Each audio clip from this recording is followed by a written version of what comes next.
دم باش گهدارên hêja ji bernameya gundê me dîsa em îro bihevre. Guhdarên delal îro ekîpa bernameya gundê me serdana gundê Musegewrê kiriye. Musegewrê jî yekî ji gundên herêma aliyan e. Ji xwe wek me di xelekê xwe borî de jî me ji were da diyar kirin ku gundên herêma aliya gundê herî kevnar di herêma Cezîrê de giştîne. Îro jî me hatiye dîsa serdana gundek ji gundên herêma aliyan e got bi navê gundê Musegewra tê naskirin. Rastî ev gund bi xelkê xwe têne naskirin, bi hezkirina wan jê vire, bi hevkariya wan jê vire, herûha xwezaya vî gundî jî xweş e. Em dixwazin niha derbasî nava gund bin û em ji were bêhtir bidine xuyakirin.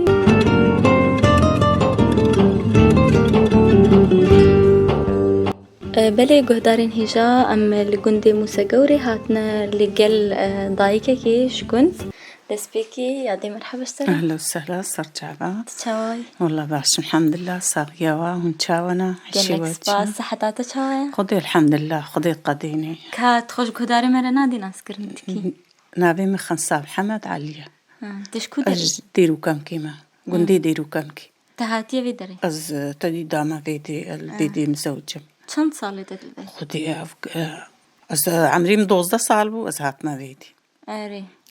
وأنها أز والدي بينجي وحتام في جنزاولوتشي erê te عمرê te heftê ser heftê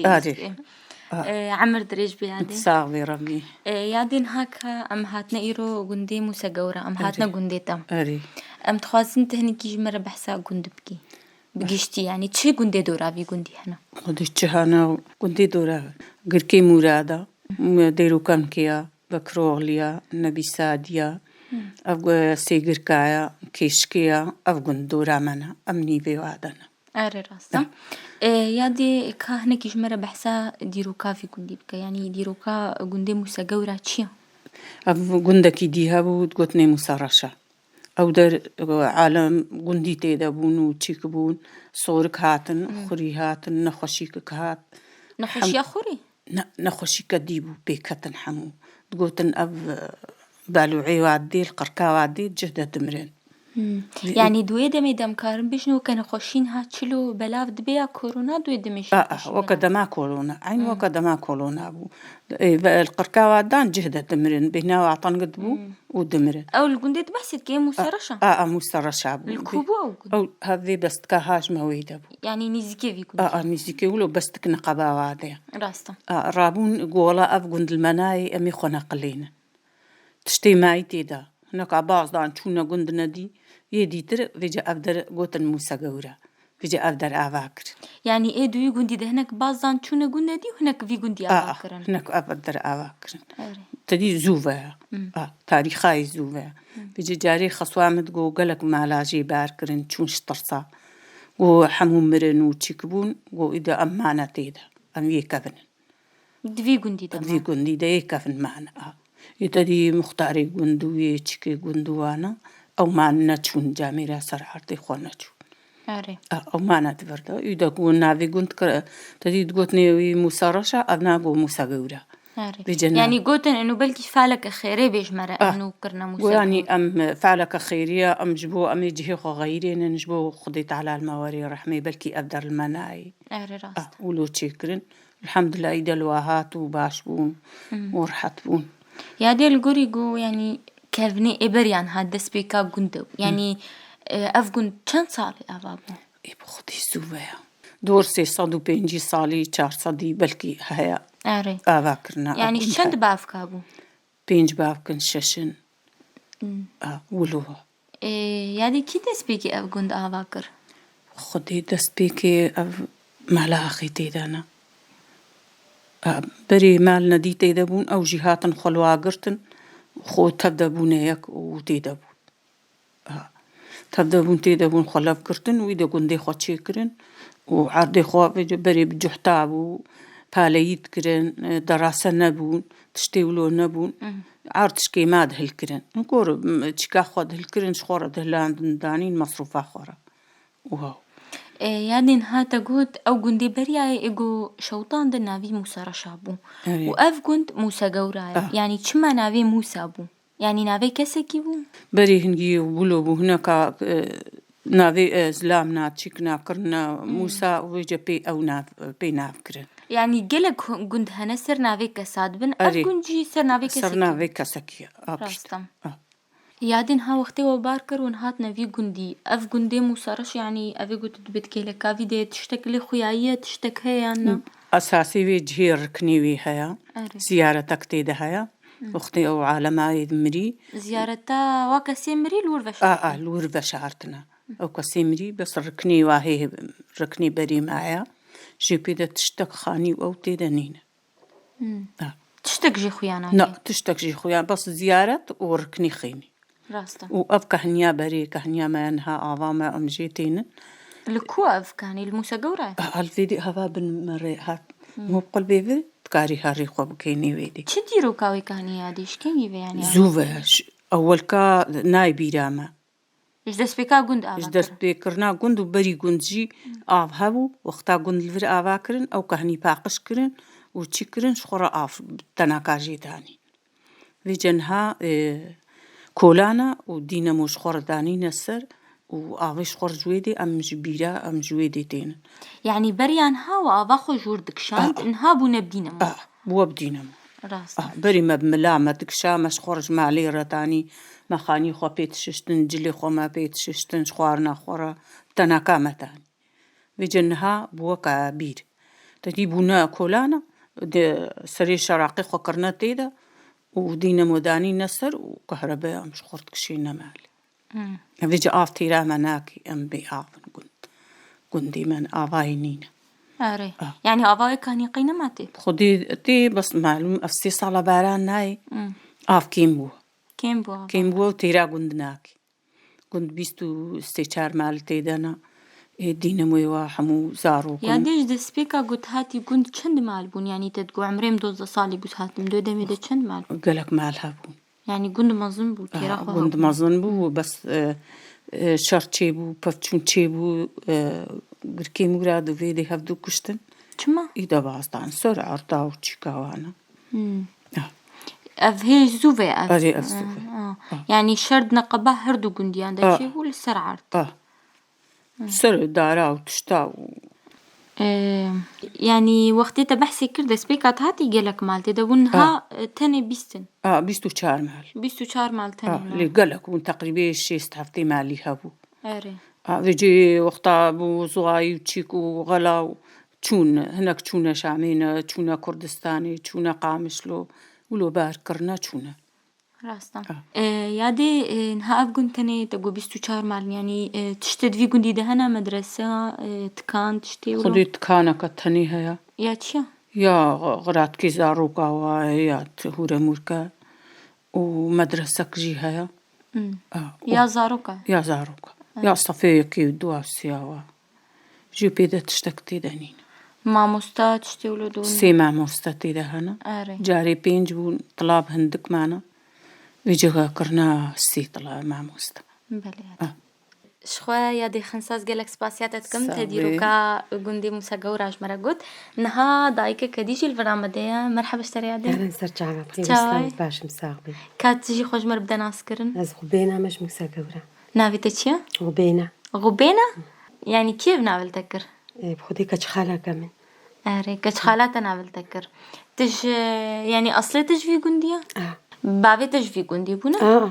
یعنی کەسێ ئەف گوند ئاوا کرد دەست پێکیشیش مرە گوت باوێتە بوو؟ باوێ ینی کالکێمە بوو کالک بوو تش ئەول بە ئەون بەلێ یادێ کا ئەسخوازم تهینکی بەحسا دەست پێکاگ و ینی بەریانها کارێوە چ بووە چت کردون ها چاوای لە گوندیانی لە گوند خودی کاریمە ئەولی هەنێکی ولۆ زەحمەت بوو بەس نها الحەمدلە خۆشە یعنی بەریان هاوە چاوات کرد خودی شغلی تعب بوو شغلی تعب بوو نها خۆشە یعنی وەک چ خودی پاس گەلک هەبوو کامە گەلەکدانی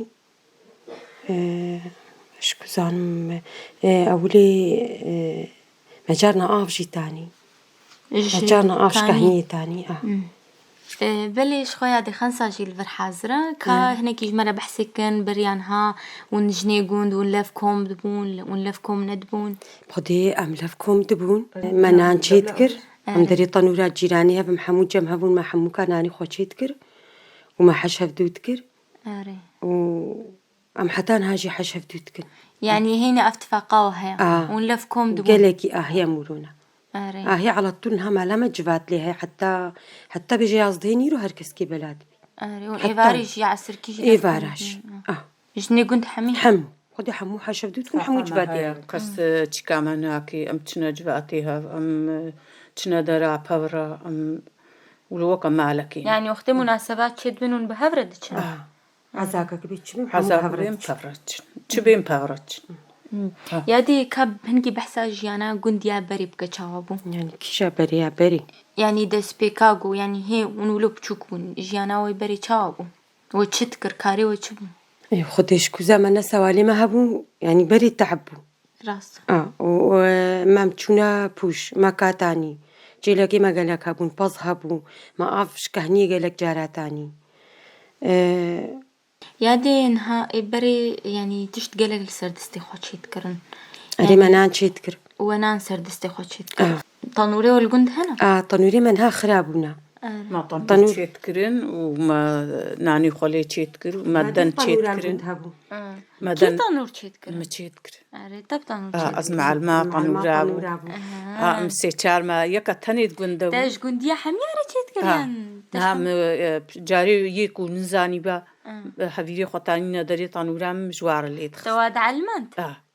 ساعتها يا تخشتر وطنور بشترا في جم طنورة كدي تشكر مدايا كدي مجو جم خب كنا عرضي دورة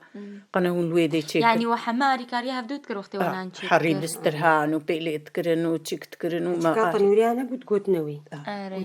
وتشينا تكر يادي من زانيبو تنزاني بتشيكي وين زاني والله ما أو علمان دنين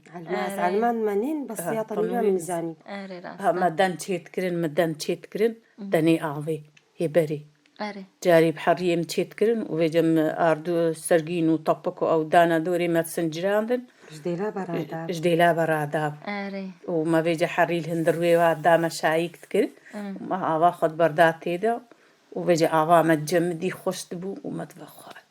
ما مير تشيتك ما مير وچاوا تشيتك مير ما دان ما جرن هبون ما تشوداني خد كتا ما تششت وما دوي خداني بري دوبو خلكي بانير أو تشينات كر دوت كياندن شخورت كرنا رون بيجي ما دوي خطاني وما صرت في إيجر ما داني غاز أو نبو بيجي ما دا تشكا خو كهس كبيرة خو ما أنبردرو نشتين وما تبدا حتى تكلي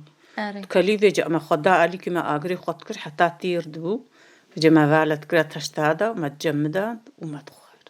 فيجي يعني وقتي وقفت شيت كرن ونحمق جني قندون بهفرة بنيادي نا والله ميقتني هركس كيش خورتشي أري هركس كيش خورتشي كر يادي تشتي كر بريانها خدي من خوارني خدي خوارني حموت شتي زانم أري ناني طنوري زانم ناني سيلي زانم تناني سيلي كر كي تعلمات بوت ناني سيلي ناني سيلي جامن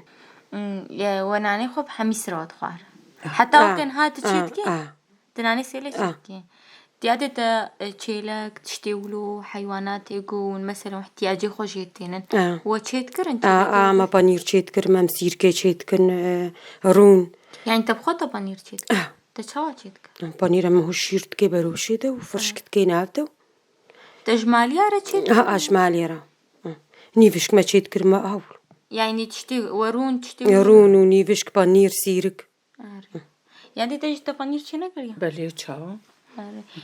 حيواني وهبون مع الدا بازي ما جيلكي ما هبون ما تشخورت قطع ما تكيا مشكي ما هبون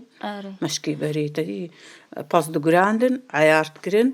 وعياري وعشيت كرن تكرنا مشك وما تيدا تكيا في جن هابونا غسالة نها بنغسالة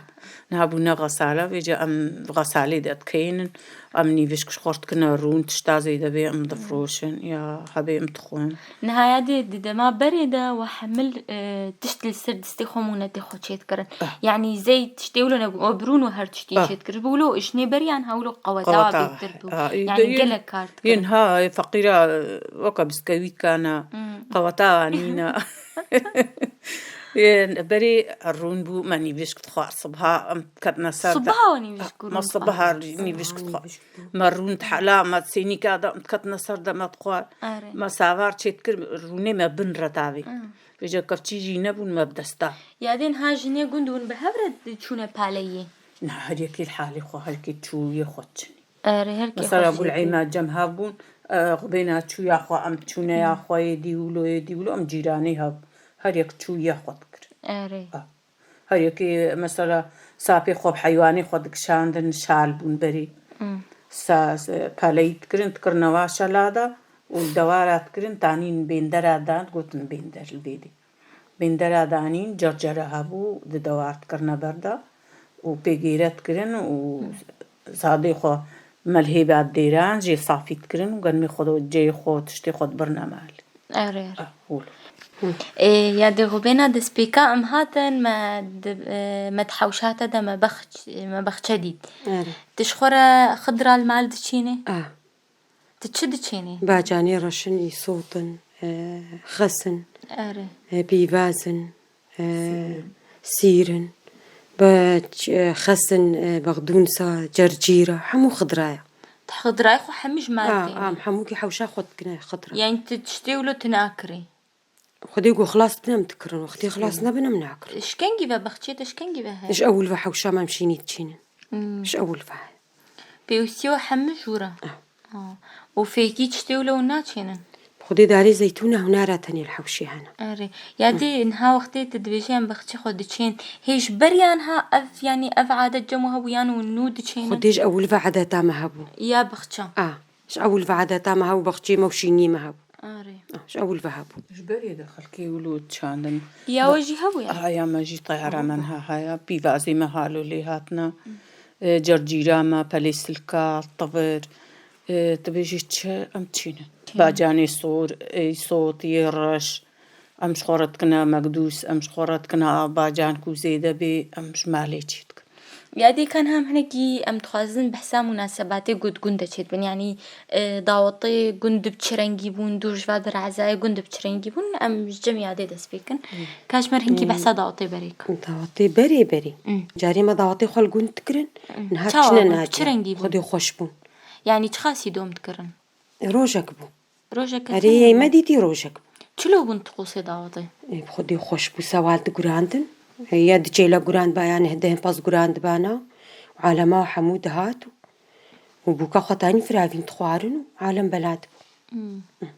يعني دايك دستراندن داوطا لا والله مطرب جهاز تاني بس وقتي دايكا أنزان أري راستا يادي كاتش مرة هنكي باعتبار تجي مصر يعني تجي يادي مصري كهنكي بحسا داوطي هريكة بنش مرة داوطي هريكة جاريت جمالي ولو تري تشيتكرن بجد استراندن المطر بالنبون تشيك نبون دايك دايك وقيم من وغبينا يدي سي شعرك ما تقوت وما لفت فقران ستراند خدي ما قالك ستراند انزاني كي جواج مرشي مش داوطي زاروكي خوا مجوار دسترا وقتي تزاروكي خدان تجوار وقتي كوري خد زوجاندن بوك دهات من ناري سروات قد اي كاوي سترانش ماشي بيجن بيجاري راستا ويلو وماهر بيجاري راستا برخي كاشير كير ماستا ويا تدقوم اشترا خواستا عزاز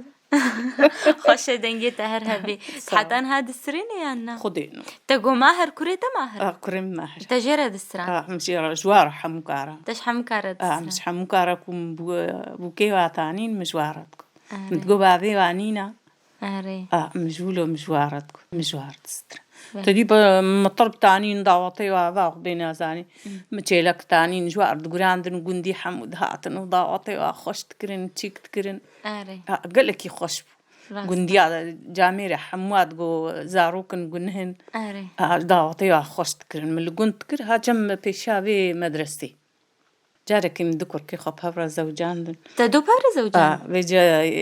زاڕۆکەی گوند گو خۆسکا خەنسێ دایکام بانە قنا ئەمجی زەوجی بانە ئەرێ وەڵە یادێن هاتە بەحسا ئەڤ نەداوەتە گەلێکی کەڤرن هەنێکی ئێکەڤن چاوا بوون یەکەڤن کۆنددانین و سێ ڕۆژە سێ ڕۆژ یعنی کۆنش بۆ داوەتێ بوون بۆ داوەتی یعنی هەمووکێ گوندت هاتنە داوەت مام گوندی دەربەکەی دەهاتن و ژوا گوندا دەعەزماندن گوندا دەعەزماندنی ناسی خۆ ئالێ خۆ چیکێ خۆ دەعەزماندن و دەهاتن وەجا دەڕەقسین و چیکە دەبوون و تەدی vêce vê tarê carê kemaçe derket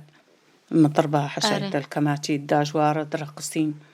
lên havêce îdebûne cîhaz ji fetreka cîhazin ew tên ne gund û vêce îde nadî derketin vêce birine nadî